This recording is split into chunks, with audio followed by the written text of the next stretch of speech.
Also, it's a bacterial disease, also related to water. And that's explanation for these. There are other carriers of this thing. So, for example, horseflies, because horse manure was a big problem in cities, even in the late 1800s.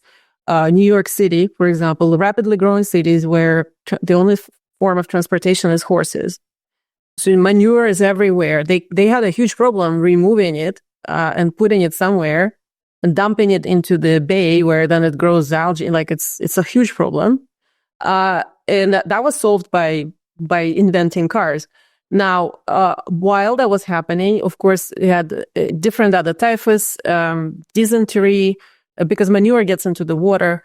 Horseflies get into the buildings. There was no air conditioning, so windows are open. Flies fly in, bite children especially.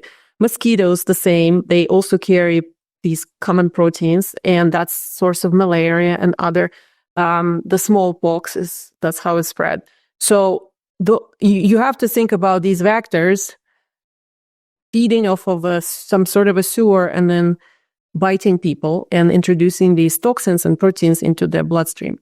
That's the way it spreads. It's not your random flying viral particle that you inhaled and now you have a global pandemic. That's what the propagandists want you to think. That's what the biodefense cartel wants you to think, because they're profiteering off of this.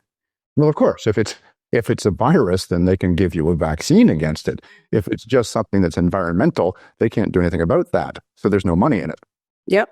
Because if you have modern plumbing and sanitation, you don't have these things. And so how are they going to profit now? And how are they going to fearmonger you and drive you into self-destruction and drive you into like begging them to take the power and control away from you?